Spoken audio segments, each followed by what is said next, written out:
Hello बच्चों, आप सभी का हमारे YouTube चैनल आइडियल देव क्लासेस में स्वागत है। बच्चों, आज हम आपके लिए नेशनल मीन्स कम मेरिट छात्रवृत्ति परीक्षा के महत्वपूर्ण प्रश्न लेके आए हैं, जिसे NMMS भी कहते हैं, यूथ फॉर सेवा। ये इसके भाग एक होगा आपका जो मानसिक योग्यता परीक्षा का होगा, और भाग 2 शैक्षिक योग्यता परीक्षा, जिसमें विज्ञान, सामाजिक विज्ञान और गणित विषय रहेंगे। चलिए देखते हैं इसमें क्या है। इसके वस्तुनिष्ठ प्रश्नों को सहित उत्कृष्ट अध्ययन सामग्री दी गई है, और पूर्व परीक्षा यानी इसके पहले जो परीक्षा है उसके प्रश्न पत्र के अनुसार जो महत्वपूर्ण प्रश्न है वो लेके आए हैं हम। तो आज आपको हम बताएंगे इसके अंतर्गत कौन सा विषय सामाजिक विज्ञान, और सामाजिक विज्ञान में हमें आपको इतिहास और नागरिक शास्त्र के जो वस्तुनिष्ठ महत्वपूर्ण प्रश्न हैं वह बताएंगे, जो आपकी मेरिट मीन्स की परीक्षा में, नेशनल मीन्स कम मेरिट में जो छात्रवृत्ति परीक्षा होगी उसके लिए बहुत ही महत्वपूर्ण इंपॉर्टेंट क्वेश्चन है। चलिए देखते हैं इसका प्रश्न नंबर 1 क्या कह रहा है। देखिए प्रश्न नंबर 1 क्या है। इसमें दिया सिंधु घाटी की सभ्यता का विस्तार पश्चिम में है। इसमें 4 ऑप्शन दिए, 4 ऑप्शन में से आपको सही ऑप्शन चुन के टिक मार्क करना है। बताइए यहाँ से सिंधु घाटी की सभ्यता का विस्तार पश्चिम में कहाँ पे है, तो इसका सही आंसर हो जाएगा ए नंबर, मकरान समुद्र तक था। सिंधु घाटी की सभ्यता का विस्तार पश्चिम में कहाँ तक था, मकरान समुद्र तक था। इसका प्रश्न नंबर 2 देखिए, निम्न में से कौन सी वस्तु सिंधु घाटी सभ्यता के अवशेष के रूप में नहीं मिली। यहाँ 4 ऑप्शन दिए हैं, इन 4 ऑप्शन में से सही आंसर आ जाएगा साड़ियाँ। प्रश्न क्या था हमारा, निम्न में से कौन सी वस्तु सिंधु घाटी सभ्यता के अवशेष के रूप में नहीं मिली, तो इसका सही आंसर हो जाएगा साड़ियाँ। नेक्स्ट अगला प्रश्न देखते हैं, निम्न में से किसकी पूजा संभवतः सिंधु घाटी की सभ्यता की ही देन है। यहाँ 4 ऑप्शन दिए, इंद्र पूजा, विष्णु पूजा, शिव पूजा और गणेश पूजा। अब इन निम्न में से यानी कि चारों में से किसकी पूजा संभवतः सिंधु घाटी की सभ्यता की ही देन है। बताइए सही आंसर क्या होगा। इसका सही आंसर आएगा शिव पूजा। इसके बाद नेक्स्ट प्रश्न देखते हैं, प्रश्न नंबर 4। प्रश्न नंबर 4 में क्या कहा है देखते हैं। सिंधु लिपि, प्रश्न है सिंधु लिपि मूल सिंधु लिपि है। यहाँ पर आपको उसको चारों ऑप्शन में से सही आंसर बताना है सिंधु लिपि में, तो इसका सही आंसर हो जाएगा सी नंबर का, अभी इसे पढ़ा नहीं जा सकता। सिंधु लिपि है तो इसका सही आंसर हो जाएगा अभी इसे पढ़ा नहीं जा सकता। नेक्स्ट अगला प्रश्न देखते हैं, पूर्व वैदिक काल में वर्ण व्यवस्था का मुख्य आधार था। प्रश्न नंबर 5 क्या कह रहा है, पूर्व वैदिक काल में वर्ण व्यवस्था का मुख्य आधार था। तो बताइए इसका सही आंसर क्या जाएगा। इसका सही आंसर आएगा सी नंबर, व्यक्तिगत गुण।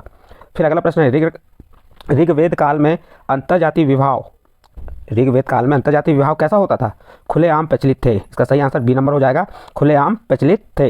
नेक्स्ट अगला प्रश्न, प्रश्न नंबर 7 है, पूर्व वैदिक काल में शिक्षा के अंतर्गत सर्वोच्च महत्व दिया जाता है। पूर्व वैदिक काल में शिक्षा के अंतर्गत सर्वोच्च महत्व दिया जाता है। इसके 4 ऑप्शन दिए, देखिए 4 ऑप्शन इधर दिए हैं, वैदिक मंत्रों को, गणित को, राजनीति को, धर्म और सदाचार को। तो बताइए इसका सही आंसर क्या हो जाएगा, ए नंबर, वैदिक मंत्रों को। इसके बाद नेक्स्ट अगला प्रश्न है, प्रश्न नंबर 8, भारत में सिक्कों का प्रचलन हुआ। 4 ऑप्शन दिया है, 600 ईसा पूर्व वर्ष से पहले, अशोक के शासनकाल से 300 ईसा ईस्वी में, और कनिष्क के शासनकाल में। बताइए इसका सही आंसर क्या हो जाएगा। इसका सही आंसर आ जाएगा ए नंबर, 600 ईसा पूर्व वर्ष से पहले। नेक्स्ट अगला प्रश्न देखते हैं, प्रश्न नंबर 9। देखिए प्रश्न नंबर 9 में क्या कहा है, मेकियावली के प्रिंस ग्रंथ के साथ निम्न में से किसकी तुलना की जा सकती है। प्रश्न है, मेकियावली के प्रिंस ग्रंथ के साथ निम्न में से किसकी तुलना की जा सकती है। तो इसका सही आंसर आ जाएगा बी नंबर, कौटिल्य का अर्थशास्त्र। किसकी तुलना की जाएगी, कौटिल्य का अर्थशास्त्र। नेक्स्ट प्रश्न है, प्रश्न नंबर 10, वैदिक सभ्यता की तुलना में सिंधु घाटी की सभ्यता, वैदिक सभ्यता की तुलना में सिंधु घाटी की सभ्यता, तो इसका सही आंसर हो जाएगा अधिक विकसित थी। कैसी थी, अधिक विकसित थी। नेक्स्ट अगला प्रश्न है, प्रश्न नंबर 11। प्रश्न नंबर 11 में क्या कहा है देखिए, इसमें दिया है आपको, पुरातत्व संबंधी खुदाइयों में सिंधु घाटी की सभ्यता के अवशेष के रूप में जो मूर्तियां मिली हैं वे किसकी मूर्तियां हैं। यहाँ 4 ऑप्शन दिए, number A Vishnu, number B Brahma, number C Indra और नंबर डी मात्र देवी। तो इसका सही आंसर हो जाएगा मात्र देवी।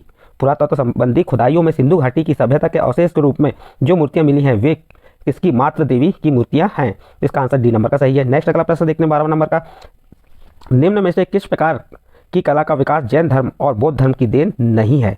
प्रश्न को समझिए, निम्न में से किस प्रकार की कला का विकास जैन धर्म और बौद्ध धर्म की देन नहीं है। यहाँ पे 4 ऑप्शन दिए, 4 ऑप्शन में से आपको सही आंसर चुनना है। बताइए इसका सही आंसर क्या होगा। इसका सही आंसर आ जाएगा नृत्य कला। नेक्स्ट अगला प्रश्न, निम्नांकित में से कौन सा स्थान बौद्ध कला का प्रसिद्ध केंद्र था। प्रश्न क्या है, निम्नांकित जो नीचे 4 ऑप्शन दिए उनमें से कौन सा स्थान बौद्ध कला का प्रसिद्ध केंद्र था। चलिए देखते हैं इसके आगे अगले प्रश्न में आ जाएगा इधर। तो यहाँ पे दिया है नंबर ए अमरावती, कुशीनगर, श्रावस्ती और कपिल वस्तु। तो इसका सही आंसर आ जाएगा, बताइए यहाँ से इसका सही आंसर क्या होगा 13 नंबर का, ए नंबर, अमरावती। इसके बाद प्रश्न नंबर 14 देखिए, विज्ञानवाद के प्रमुख आचार्य थे। बताइए इसका सही आंसर क्या हो जाएगा। विज्ञानवाद के प्रमुख आचार्य थे, इसका सही आंसर आ जाएगा वसुबंधु। कौन थे, वसुबंधु। इसके बाद अगला प्रश्न, महायान संप्रदाय में महात्मा बुद्ध की ये 4 ऑप्शन दिए, इसमें से बताना सही आंसर क्या हो जाएगा। महात्मा बुद्ध की, तो इसका ए नंबर का आंसर सही होगा, करुणा पर विशेष बल दिया गया। नेक्स्ट अगला प्रश्न देखते हैं, प्रश्न नंबर 16 क्या कह रहा है इसमें देखते हैं। बुद्ध के मध्यम मार्ग का उपदेश दिया क्योंकि, बुद्ध ने मध्यम मार्ग का उपदेश दिया क्योंकि क्योंकि अब उसका सही आंसर क्या हो जाएगा, इसका सही आंसर आएगा सी नंबर का। मध्यम मार्ग अति भोग विलासपूर्ण जीवन और घोर तपस्या द्वारा शरीर को यातना देने वाले जीवन के बीच का मार्ग था, इसलिए इसका कौन सा आंसर सही होगा, सी नंबर। अगला प्रश्न, प्रश्न नंबर 17 देखते हैं। आर्य मूल रूप से, खालिस्तान है, यहाँ 4 ऑप्शन दिए, आप बता सकते हैं कि आर्य मूल रूप से क्या है, तो उसका सही आंसर बी नंबर हो जाएगा, प्रकृति पूजक थे। आर्य मूल रूप से क्या थे, प्रकृति पूजक थे। नेक्स्ट अगला प्रश्न देखते हैं, प्रश्न नंबर 18। प्रश्न नंबर 18 में क्या है, आदि गुरु शंकराचार्य ने देश के जिन 4 स्थानों पर पीठों की स्थापना की वे हैं। अब बताइए यहाँ पे, आदि गुरु शंकराचार्य ने देश की 4 स्थानों पर पीठों की स्थापना की। अब इसका सही आंसर कौन सा हो जाएगा, इसका सही आंसर आ जाएगा बद्रीनाथ, श्रृंगेरी, पुरी और द्वारका, तो इसका ए नंबर का आंसर सही है। फिर प्रश्न 19 देखते हैं। सिंध में अरबों का प्रभाव समाप्त होने के कारणों में से एक कारण यह था। देखिए प्रश्न ये कह रहा है, सिंध में अरबों का प्रभाव समाप्त होने के कारणों में से कारण यह था कि, अब यहाँ 4 ऑप्शन दिए, इसमें से आपको सही आंसर बताना कौन सा कारण था, तो उसका सही आंसर हो जाएगा सी नंबर, अरबों का धार्मिक उत्साह समाप्त हो गया था। कौन सा कारण था, अरबों का धार्मिक उत्साह समाप्त हो गया था। इस प्रकार से प्रश्न नंबर 19 यहाँ कंप्लीट होता है। नेक्स्ट प्रश्न है आपका 20 नंबर का। चलिए 20 नंबर का प्रश्न में क्या दिया है देखते हैं। प्रश्न नंबर 20, प्रश्न नंबर 20 में यहाँ पे 1833 में इब्न बतुल्ला तुता नामक यात्री दिल्ली आया, यह किस देश का निवासी था तथा किसके शासनकाल में आया, तो बताइए इसका आंसर क्या होगा। प्रश्न है आपका क्या, 1833 में, प्रश्न है आपका 1833 में बतूता नामक यात्री, कौन सा यात्री, बतूता नामक यात्री, सॉरी ये 1333 में इब्न बतूता नामक यात्री दिल्ली आया, यह किस देश का निवासी था तथा किसके शासनकाल में आया, तो इसका सही आंसर हो जाएगा, बताइए क्या होगा सही आंसर, इसका सही आंसर होगा बी नंबर, मोरक्को, मोहम्मद बिन तुगलक के शासनकाल में आए थे। नेक्स्ट प्रश्न है, वह कौन सा सुल्तान था जिसने आक्रमणकारी मुगलों से युद्ध करने के बजाय उन्हें धन दौलत देकर वापस कर दिया। प्रश्न को समझिए, वह कौन सा सुल्तान था जिसने आक्रमणकारी मुगलों से युद्ध करने के बजाय उन्हें धन दौलत देकर वापस कर दिया, बताइए इसका सही आंसर क्या होगा, तो इसका सही आंसर है मोहम्मद तुगलक। कौन आएगा, सी नंबर का मोहम्मद तुगलक था। नेक्स्ट प्रश्न देखते हैं, प्रश्न नंबर 22 है। प्रश्न नंबर 22 में कहा है, तराइन का प्रथम युद्ध 1191 में हुआ जिसमें मोहम्मद गौरी को पृथ्वीराज चौहान ने पराजित किया। तराइन का द्वितीय युद्ध कब हुआ, प्रश्न को ध्यान से समझिए। प्रश्न में क्या कहा है, तराइन का प्रथम युद्ध कब हुआ, 1191 में, और उसमें क्या हुआ, पृथ्वीराज चौहान विजय हुए और मोहम्मद गौरी पराजय हुआ, तो पृथ्वीराज चौहान ने पराजित किया। और तराइन का द्वितीय युद्ध कब हुआ, बताइए यहाँ सही आंसर क्या होगा। 91 के बाद एक वर्ष बाद फिर 1192 में, इसका सी नंबर का आंसर सही है। तराइन का द्वितीय युद्ध कब हुआ, 1192 में। नेक्स्ट अगला प्रश्न देखते हैं, प्रश्न नंबर 23। मोहम्मद तुगलक के शासनकाल में दक्षिण में विजयनगर राज्य की स्थापना हरिहर एवं बुक्का ने तुंगभद्रा नदी के तट पर की थी। 1565 में तालीकोटा युद्ध में विजयनगर राज्य नष्ट हो गया। इस राज्य की राजधानी के खंडरों के अवशेष कहाँ देखे जा सकते हैं, चलिए बताइए इसका आंसर क्या होगा, सी नंबर का आंसर क्या है, 23 नंबर का आंसर क्या होगा, तो इसका सही आंसर हो जाएगा आपका बी नंबर, हम्पी। कहाँ देखा गया, हम्पी में। नेक्स्ट प्रश्न, बलबन किस वंश का प्रख्यात शासक था, यह आपको मालूम भी होना चाहिए कि बलबन किस वंश का प्रख्यात शासक था, बताइए इसका आंसर। तो इसका देखिए यहाँ पे गुलाम वंश की स्थापना कब हुई, गुलाम वंश की स्थापना किसने की थी, मोहम्मद गौरी ने। और गुलाम वंश का प्रथम शासक कौन था, कुतुबुद्दीन ऐबक था। उसके बाद जो बलबन था, ये बलबन भी गुलाम वंश का ही एक प्रख्यात शासक था, तो इसका आंसर कौन सा आ जाएगा, गुलाम वंश। नेक्स्ट प्रश्न, प्रश्न नंबर 25 देखते हैं। प्रश्न नंबर 25 में क्या कहा है, मुगल दरबार में, प्रश्न है मुगल दरबार में किस भाषा का प्रयोग होता था, फारसी, अरबी, उर्दू, तुर्की, तो इसका सही आंसर आ जाएगा ए नंबर, फारसी। मुगल दरबार में फारसी भाषा का प्रयोग होता था। अगला प्रश्न, 1761 का युद्ध पानीपत का तैती युद्ध कहलाता है। प्रश्न क्या है, 1761 का युद्ध पानीपत का तैती युद्ध कहलाता है। इस युद्ध में अहमद शाह अब्दाली ने किसको पराजित किया, बताइए इसका सही आंसर क्या होगा। पानीपत का तैती युद्ध है, कब हुआ था, 1761 में। इस युद्ध में अहमद शाह अब्दाली ने किसको पराजित किया, यहाँ 4 ऑप्शन दिए हुए हैं, अंग्रेजों को, मराठों को, सिखों को, फ्रांसीसियों को, तो इसका सही आंसर आ जाएगा बी नंबर, मराठों को। नेक्स्ट प्रश्न देखते हैं, तैती मराठा युद्ध में मराठों की हार का कारण था। प्रश्न है, तैती मराठा युद्ध में मराठों की हार का क्या कारण था? 4 ऑप्शन दिए, आर्थिक तंगी, पर्याप्त सेना का अभाव, अकुशल नेतृत्व और चौथा नंबर अनुशासनहीनता। बताइए यहाँ सही आंसर कौन सा होगा इसका? इसका सही आंसर हो जाएगा आपका बी नंबर। बी नंबर यानी कि इसका पहला आर्थिक तंगी भी आएगा, पर्याप्त सेना का अभाव और अकुशल नेतृत्व। ये तीनों कारणों से तैती जो मराठा युद्ध में मराठों की हार हुई थी, तैती मराठा युद्ध में किसकी हार हुई थी? मराठों की हार हुई थी। इस प्रकार प्रश्न नंबर 27 यहाँ कंप्लीट होता है। नेक्स्ट अगला प्रश्न देखते हैं, प्रश्न नंबर 28 क्या है? निम्नलिखित में से किसने दीन इलाही को स्वीकार किया था? प्रश्न को समझिए क्या कह रहा है। ये 4 ऑप्शन दिए, इन 4 ऑप्शनों में से आपको बताना है कि दीन इलाही, किसने दीन इलाही को स्वीकार किया था। चलिए बताइए इसका सही आंसर क्या आ जाएगा? तो इसका सही आंसर है बीरबल। किसने किया था? बीरबल। 4 ऑप्शन दिए, टोडरमल, राजा मानसिंह, तानसेन और बीरबल। तो इसका सही आंसर आ जाएगा बीरबल। इसके बाद नेक्स्ट प्रश्न, विजयनगर साम्राज्य के अवशेष, प्रश्न नंबर 29 में है, विजयनगर साम्राज्य के अवशेष निम्न में से किस स्थान पर प्राप्त हुए थे? हड़प्पा में, हम्पी में, हस्तिनापुर में, रोपड़ में। तो इसका सही आंसर आ जाएगा बी नंबर, हम्पी। नेक्स्ट प्रश्न है, मुगल साम्राज्य में जागीरें किन्हें दी जाती थी? मुगल साम्राज्य में जागीरें किसे दी जाती थी? बताइए इसका सही आंसर क्या होगा? इसका सही आंसर हो जाएगा सी नंबर, उन्हें जिन्हें सरकार सेवा में रखती थी तथा वेतन के बदले जागीरें देती थी। इसके बाद नेक्स्ट अगला प्रश्न आएगा, प्रश्न नंबर 31 देखते हैं। प्रश्न नंबर 31 में क्या कह रहा है? गुरु गोविंद सिंह की सबसे बड़ी राजनीतिक सफलता क्या थी? प्रश्न है, गुरु गोविंद सिंह की सबसे बड़ी राजनीतिक सफलता क्या थी? बताइए इसका उत्तर। इसका उत्तर है सी नंबर, उन्होंने सिखों को एक सैनिक शक्ति के रूप में गठित किया। किन्होंने? गुरु गोविंद सिंह ने। इसका नेक्स्ट प्रश्न है, प्रश्न नंबर 32, मुगल साम्राज्य की आय के 2 मुख्य स्रोत थे। मुगल साम्राज्य की आय के मुख्य 2 स्रोत थे, भू राजस्व और व्यापार। व्यापार से होने वाली आय भू राजस्व से होने वाली आय से कैसी थी? इसका सही आंसर होगा ए नंबर, कम थी। व्यापार से होने वाली आय भू राजस्व से होने वाली आय से कम थी। नेक्स्ट अगला प्रश्न देखते हैं, प्रश्न नंबर 33। प्रश्न नंबर 33 में क्या दिया है? अकबर द्वारा चलाई गई मनसबदारी प्रथा का संबंध है। प्रश्न है, क्या प्रश्न है? 33 नंबर का प्रश्न क्या कह रहा है? अकबर द्वारा चलाई गई मनसबदारी प्रथा का संबंध है किससे? दरबारी व्यवस्था से था, सैनिक व्यवस्था से था, न्याय व्यवस्था से था, प्रांतीय शासन व्यवस्था से था। बताइए इसका सही आंसर क्या हो जाएगा? बी नंबर, सैनिक व्यवस्था से था। प्रश्न नंबर 34, निम्नलिखित शासकों में से किस शासक ने सिंह और लोमड़ी दोनों के गुण थे? प्रश्न अच्छा है, मज़ेदार प्रश्न है, समझिए इस प्रश्न को। निम्नलिखित शासकों में से, यहाँ शासकों के नाम दिए हैं, इन शासकों में से किस शासक में सिंह यानी शेर और लोमड़ी दोनों के गुण थे? A number Babur, B number Aurangzeb, C number Alauddin Khilji और डी नंबर शेरशाह। तो बताइए यहाँ सही आंसर कौन सा है? इसका सही आंसर है शेरशाह। इसमें सिंह और लोमड़ी दोनों के गुण थे, किसमें थे? शेरशाह में थे। नेक्स्ट प्रश्न है, प्रश्न नंबर 35। शाहजहाँ की 2 लड़कियाँ थीं, रोशन आरा और जहाँ आरा। शाहजहाँ की वृद्धावस्था में जब उत्तराधिकार का युद्ध हुआ तो रोशन आरा ने औरंगजेब का साथ दिया, जबकि जहाँ आरा ने क्या किया? उसका आंसर यहाँ इधर आगे देखेंगे। क्या किया इसने? बताइए इसका आंसर क्या होगा? दार सिकोर का साथ दिया। किसका साथ दिया उसने? दारा सिकोह का साथ दिया। नेक्स्ट प्रश्न है 36 नंबर का, निम्नलिखित बहादुर महिलाओं ने अपने शत्रुओं का मुकाबला किया, इनमें से कौन हमारे इतिहास के मध्यकाल की नहीं है? प्रश्न आपका क्या है, देखिए उसे समझिए। क्या कहा है? निम्नलिखित बहादुर महिलाओं ने अपने शत्रुओं का मुकाबला किया, इसमें से कौन हमारे इतिहास के मध्यकाल की नहीं है? तो इसका सही आंसर आ जाएगा झांसी की लक्ष्मीबाई, झांसी की रानी लक्ष्मीबाई। नेक्स्ट अगला प्रश्न देखते हैं, प्रश्न नंबर 37।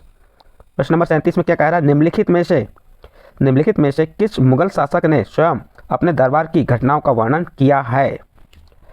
प्रश्न नंबर 37 में क्या कहा है? प्रश्न को ध्यान से पढ़िए, समझिए और ऑप्शनों को देखिए, उस आधार पर आपको उस पर टिक मार्क कीजिए। यहाँ कह रहा है निम्नलिखित में से किस मुगल शासक ने स्वयं अपने दरबार की घटनाओं का वर्णन किया? तो इसका सही आंसर आ जाएगा जहांगीर। जहांगीर कौन थे? अकबर का लड़का था। ठीक है, नेक्स्ट अगला प्रश्न देखते हैं, मुगल काल में सबसे समुन्नत उद्योग कौन सा था? इसका सही आंसर आ जाएगा सी नंबर, सूती वस्त्र उद्योग। नेक्स्ट अगला प्रश्न देखते हैं, प्रश्न नंबर 39। क्या कह रहा है? विजयनगर साम्राज्य क्या है? व्यापार की दृष्टि से समुन्नत था। कौन? विजयनगर साम्राज्य। इसका सही आंसर डी नंबर होगा। औरंगजेब क्या थे? ए नंबर, कट्टर सुन्नी था। औरंगजेब कौन था? कट्टर सुन्नी। इसका ए नंबर का आंसर सही है। नेक्स्ट अगला प्रश्न देखते हैं, प्रश्न नंबर 41। जहांगीर के शासनकाल में मेवाड़ का शासक कौन था? प्रश्न है जहांगीर के शासनकाल में मेवाड़ का शासक कौन था? बताइए इसका आंसर। तो इसका सही आंसर हो जाएगा बी नंबर, राणा अमर सिंह। फिर प्रश्न नंबर 42 देखते हैं। प्रश्न नंबर 42 में क्या कह रहा है? दार्शनिक और धार्मिक विषयों पर चर्चा करने के लिए अकबर ने फतेहपुर सीकरी में जो इमारत बनवाई थी उसका नाम है। देखिए प्रश्न क्या कह रहा है? दार्शनिक और धार्मिक विषयों पर चर्चा करने के लिए अकबर ने फतेहपुर सीकरी में जो इमारत बनवाई थी उसका नाम था। बताइए उसका नाम क्या था? तो उसका सही आंसर आ जाएगा सी नंबर, इबादत खाना। किसने बनवाया था? अकबर ने। इस प्रकार आपका प्रश्न नंबर 42 यहाँ पे कंप्लीट होता है। अब प्रश्न नंबर 43 देखिए, चौसा का युद्ध कब हुआ था? प्रश्न क्या कह रहा है? चौसा का युद्ध कब हुआ था? इसका आंसर आपको बताना है। चलिए बताइए इसका आंसर क्या होगा। इसका सही आंसर है सी नंबर, 1539 ईस्वी में। चौसा का युद्ध कब हुआ था? 1539 ईस्वी में। फिर नेक्स्ट प्रश्न है, शेरशाह अफगान शासक था, उसके मुगलों को हराकर भारत में अपना शासन स्थापित किया। प्रश्न है, शेरशाह अफगान शासक था, उसने क्या किया? इसका ए नंबर का आंसर सही होगा, मुगलों को हराकर भारत में अपना शासन स्थापित किया। नेक्स्ट अगला प्रश्न देखते हैं। प्रश्न नंबर 45 क्या कह रहा है? गुरु नानक ने निम्न में से किस पर विशेष बल दिया? बताइए इसका आंसर। इसका सही आंसर आएगा सी नंबर, विश्व बंधुत्व की स्थापना पर। प्रश्न नंबर 46 देखिए, ईस्ट इंडिया कंपनी के प्रतिनिधि जॉब चारनाक द्वारा कोलकाता की स्थापना किस वर्ष हुई? तो इसका सही आंसर आ जाएगा बी नंबर का 1690 में। नेक्स्ट अगला प्रश्न देखते हैं। प्रश्न नंबर 47। प्रश्न नंबर 47 में क्या कह रहा है? ध्यान दीजिए, 1773 में इंग्लैंड की संसद द्वारा एक विधेयक पारित किया गया। इसका मुख्य ध्येय उन भारतीय भूभागों की शासन व्यवस्था में सुधार करना था जो कंपनी के अधिकार क्षेत्र में आ चुके थे। इस विधेयक को किस नाम से जाना जाता है? चलिए बताइए इसका आंसर। इसका सही आंसर हो जाएगा बी नंबर का, रेगुलेटिंग एक्ट। नेक्स्ट अगला प्रश्न 48 नंबर का, भारतीय तट पर सर्वप्रथम कौन सा पुर्तगाली यात्री आया? प्रश्न है, भारतीय तट पर सर्वप्रथम कौन सा पुर्तगाली यात्री आया? बताइए इसका क्या आंसर होगा। इसका सही आंसर है वास्को डी गामा। कौन आए थे? वास्को डी गामा आए थे। नेक्स्ट अगला प्रश्न देखते हैं। प्रश्न नंबर 49, मिंटो माले सुधार का लक्ष्य। प्रश्न है, मिंटो माले सुधार का लक्ष्य है। इस चार ऑप्शन में से आपको सही आंसर बताना है। तो इसका आंसर उपरोक्त सभी यानी कि ए भी, उग्रवाद को बढ़ने से रोकना, नरम दल वालों को खुश करना था, मुसलमानों को खुश करना था। इस प्रकार से इसके तीनों ऑप्शन हैं, उपरोक्त सभी ऑप्शन सही हैं। अगला प्रश्न देखते हैं। प्रश्न नंबर 50, निम्नलिखित में से कौन सा सही सुमेलित नहीं है? आपको यहाँ पे चार ऑप्शन दिए, चार ऑप्शन में से बताना है कौन सा सुमेलित सही नहीं है। तो इसका आंसर आ जाएगा बी नंबर, कान वारिस और सहायक संधि, ये जो सुमेलित है ये सही नहीं है। नेक्स्ट अगला प्रश्न देखते हैं। प्रश्न नंबर 51। चलिए प्रश्न नंबर 51 में क्या दिया है देखते हैं। प्रश्न नंबर 51 में, भारत की राजधानी कोलकाता से दिल्ली कब स्थापित हुई? प्रश्न है, क्या कह रहा है? भारत की राजधानी कोलकाता से दिल्ली कब स्थापित हुई?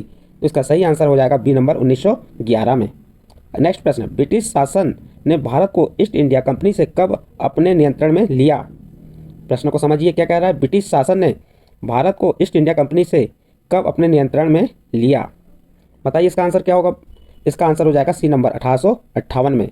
नेक्स्ट अगला प्रश्न देखते हैं। प्रश्न नंबर 53, भारतीय प्रशासन पर बोर्ड ऑफ कंट्रोल के माध्यम से ब्रिटिश पार्लियामेंट और कोर्ट ऑफ डायरेक्टर्स के माध्यम से ईस्ट इंडिया कंपनी को दोहरा नियंत्रण किस वर्ष तक कायम रहा? इसका सही आंसर आ जाएगा सन 1857 तक। ये नंबर का आंसर सही है। नेक्स्ट अगला प्रश्न देखते हैं। प्रश्न नंबर 54, वायसराय लॉर्ड रिपन ने भारत में सर्वाधिक महत्वपूर्ण कार्य किए। प्रश्न है, वायसराय लॉर्ड रिपन ने भारत में सर्वाधिक महत्वपूर्ण कार्य किया। चार ऑप्शनों में से आपको बताना कौन सा कार्य किए। तो इसका सही आंसर आ जाएगा बी नंबर, भारत में स्वायत्त शासन संस्थाओं का गठन और उन्हें सुदृढ़ बनाना। ये किसका कार्य था? लॉर्ड रिपन का। फिर नेक्स्ट प्रश्न है, वर्नाक्यूलर प्रेस एक्ट 1878 किस ब्रितानी वायसराय के कार्यकाल में पारित हुआ? बताइए इसका आंसर क्या होगा। इसका सही आंसर हो जाएगा B number, Lord Lytton. Next अगला प्रश्न 56 नंबर का है। क्या कह रहा है? 1773 में, प्रश्न है 1773 में कलेक्टर राजस्व वसूली का प्रभारी अधिकारी कहलाता है के पद को समाप्त किया गया और 1781 में यह पद पुनः स्थापित हुआ। बताइए इस पद की स्थापना सर्वप्रथम किस वर्ष में हुई? तो इसका सही आंसर हो जाएगा ए नंबर, 1772 में। नेक्स्ट अगला प्रश्न, सर्वेंट्स ऑफ इंडिया सोसाइटी की स्थापना किसके द्वारा की गई? बताइए इसका आंसर कौन सा हो जाएगा। प्रश्न क्या है? सर्वेंट्स ऑफ इंडिया सोसाइटी की स्थापना किसके द्वारा की गई? तो इसका सही आंसर हो जाएगा बी नंबर, गोपाल कृष्ण गोखले। तो इसका आंसर कौन सा है? B number, Gopal Krishna Gokhale. Next प्रश्न देखते हैं, अंतिम प्रश्न है अभी। प्रश्न नंबर 58, किस चार्ट एक्ट द्वारा, प्रश्न है किस चार्ट एक्ट द्वारा भारतीय व्यापार एवं कंपनी का एकाधिकार बिल्कुल समाप्त कर दिया गया? तो इसका सही आंसर आ जाएगा 1833। प्रश्न है, किस चार्ट एक्ट द्वारा भारतीय व्यापार पर कंपनी का एकाधिकार बिल्कुल समाप्त कर दिया गया? तो कब किया गया? 1833। यानी ए नंबर का आंसर इसका सही है। इस प्रकार से बच्चों हमने 1 से 58 प्रश्न बताए जो आपके राष्ट्रीय नेशनल मीन्स कम मेरिट छात्रवृत्ति परीक्षा के हैं। इसके आगे के प्रश्न आने वाली वीडियो में बताएंगे। यदि बच्चों आपको ये प्रश्न समझ आए या अच्छे लगे तो आप हमारे चैनल आइडियल देव क्लासेस को सब्सक्राइब कीजिए, लाइक कीजिए एवं अन्य ग्रुप में शेयर जरूर कीजिए।